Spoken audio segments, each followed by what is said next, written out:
One of the coolest things about wine is being able to compare different varieties and tastes, and Washington State has that covered in spades. With its amazing grape growing regions, it's hard to decide which wines to taste. That's why today I visited Rapport on Capitol Hill, where owner David Clausen is shaking up the world of wine tasting with this self-pour wine concept. This is pretty unique, so it's just like... in fact, we're pretty much the first place in Washington State doing this type of thing for wines on tap. We have 80 wines, so no lack of choices. All right. Some amazing Washington wines, but also really kind of the whole world of wine here. So you can get like just a little taster pour, you can get a half glass, you can get a full glass. So if I just want to taste this, I bring up my glass and I just hit the button? Yeah, perfect. Hey, there you go. Look at You're that. already an expert. This really allows your imagination to just go wild and try things from all over the state, all over the world. No, exactly. That's the point. A fun way of making wine more fun. Yeah, I like that. And I think like that's the problem with wine. Like sometimes it can be a bit intimidating. A little stuffy, maybe. Stuffy, exactly. Yeah. All these like hard to pronounce things and names and whatnot. None of that makes it more relaxing. And we want it to be fun, relaxing. Just a good time.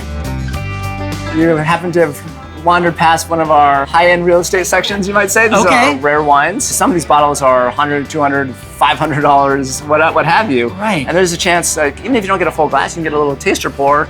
That's affordable. Right. And just try something pretty amazing. Well, you know what they say, when in Rome, I had to try one of these expensive wines. And the Cayuse from Walla Walla definitely caught my attention.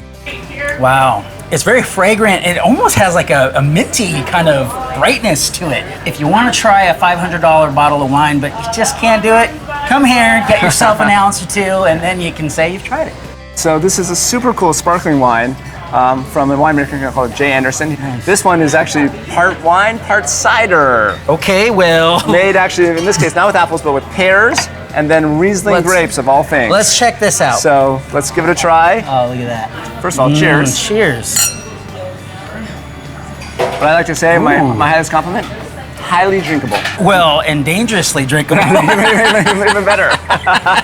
What is it about places like this that are just a necessity? It's all about like socializing, being that kind of third place, home, when you go out with your friends. That's what we're trying to create here. Again, just a great fun time. What I love about people in Washington is they're curious about wine. We're obviously in a big wine producing state. Yeah. There's definitely like some amazing, full-bodied red wines that we're known for making, but at the same time, lots of up-and-coming, smaller producers. So just that kind of excitement, and you see that in the customers too.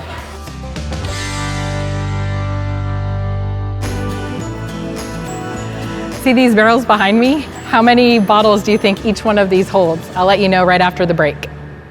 Coming up, I'm at Duke's Seafood in Seattle making oyster tacos with rhubarb salsa. You know what one of my favorite ingredients is?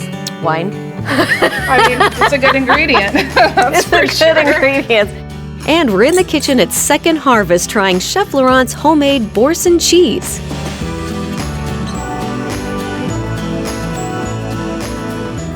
So each one of these barrels holds 300 of these bottles of wine.